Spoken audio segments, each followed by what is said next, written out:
Hi everyone, today is lesson 4. We're just working with some word problems today. Nothing really new, just applying our knowledge to some word problems. All right, looking at lesson 4, today we're just working on word problems.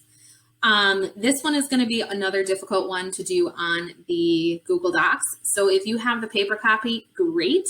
If not, maybe you can just jot some notes down to make sure that you're on the same page here and you know how to do this if it was on paper. So number 1, it says Paul plans to have a rectangular garden adjacent to his garage. Adjacent meaning next to. He will use 36 feet of fence to enclose 3 sides of the garden.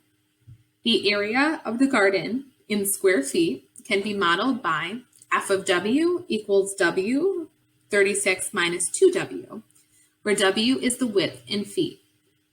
On the set of axes below, sketch the graph of f of w.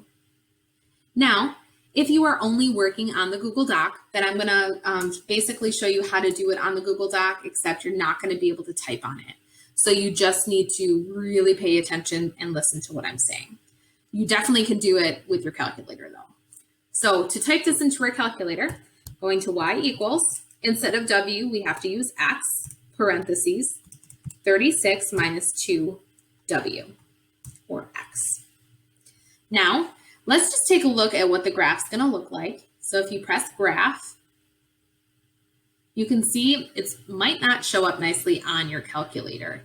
So if you notice the scale on the graph that's given to us, it goes by 40s. It looks like it goes up to about 200 on our y-axis, and on our x-axis it goes to about 20. So let's change our window.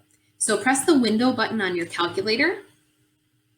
I'm going to do my x min as 0. My x max as 20, keep the scale at 1, y min at 0, and y max at 200, and then press graph. Now you're going to notice that we're only working in the first quadrant here, and just think about that. We're talking area.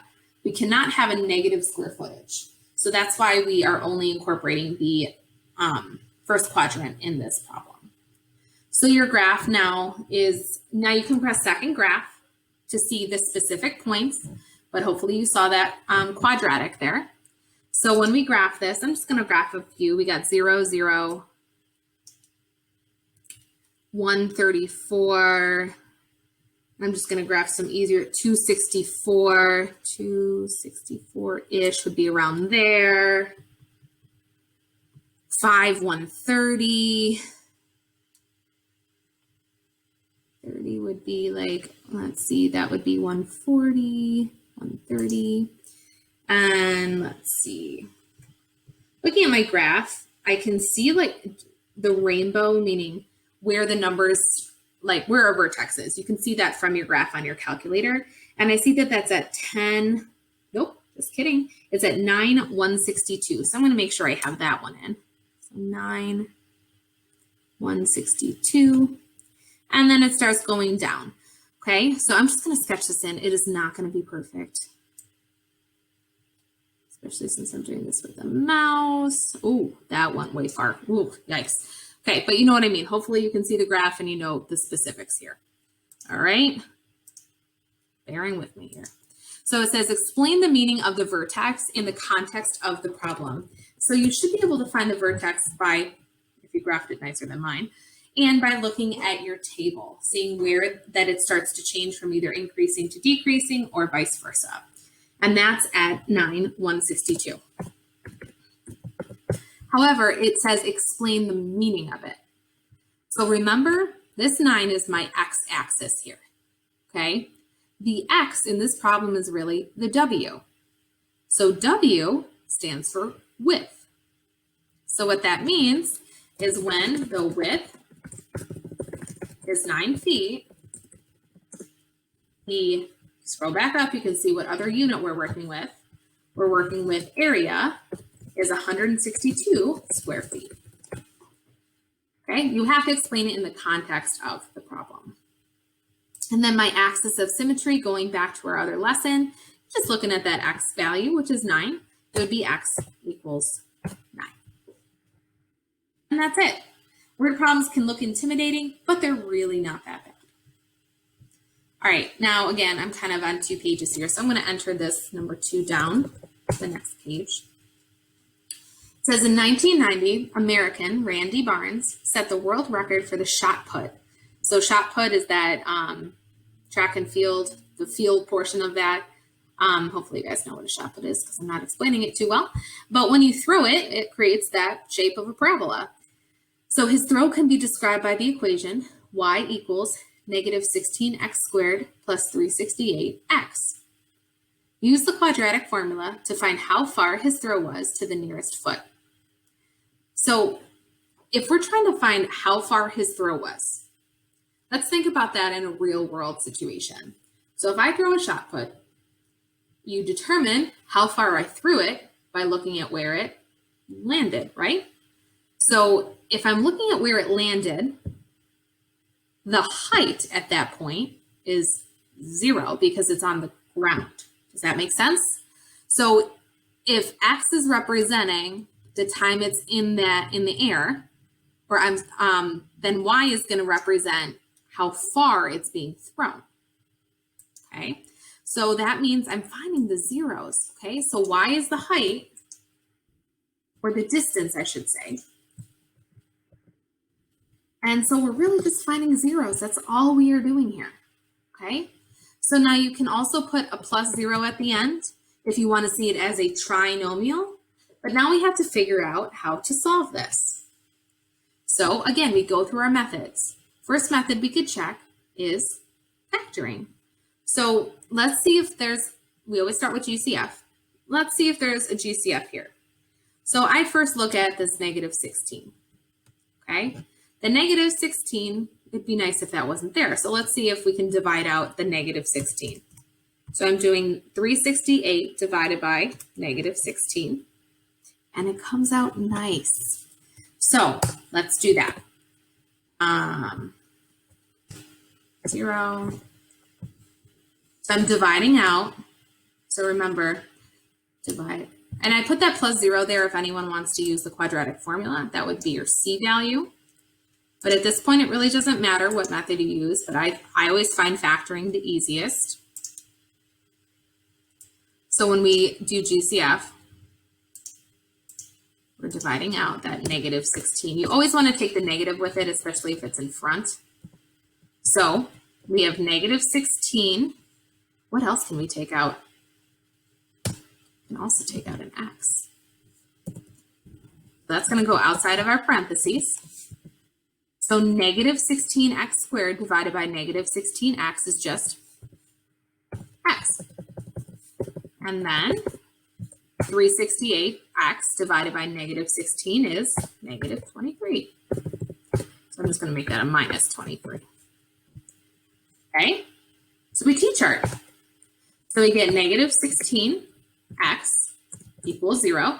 We divide by a negative 16 on both sides. We get x equals 0. Then we have x minus 23 equals 0. Add 23 to both sides. We get x equals 23.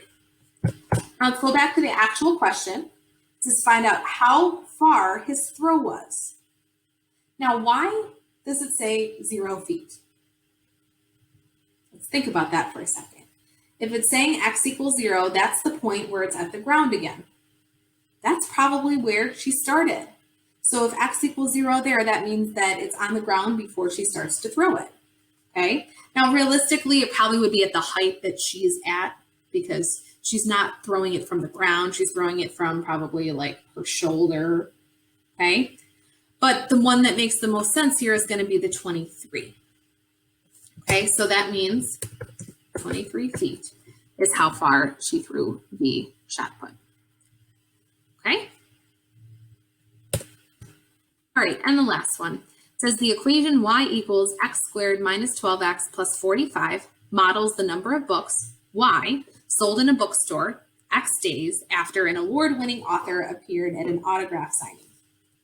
So what was the first day to start with at least 100 copies of the book sold?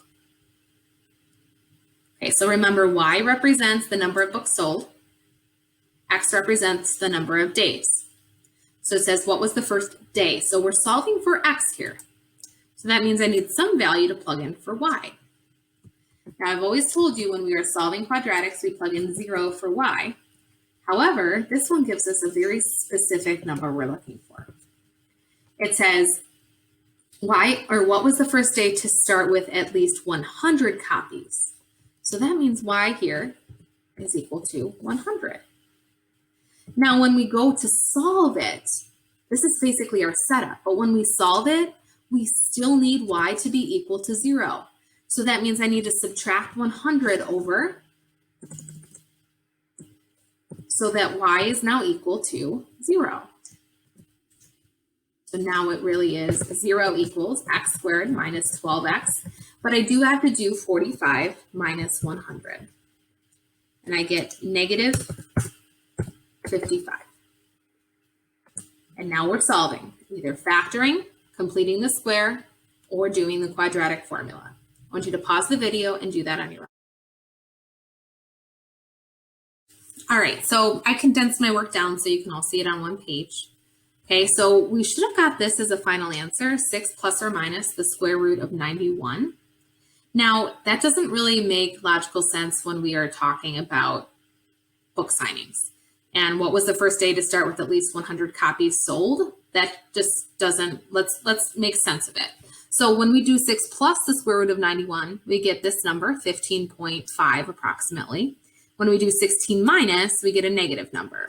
Right off the bat, you should know that we can't have a negative amount of days.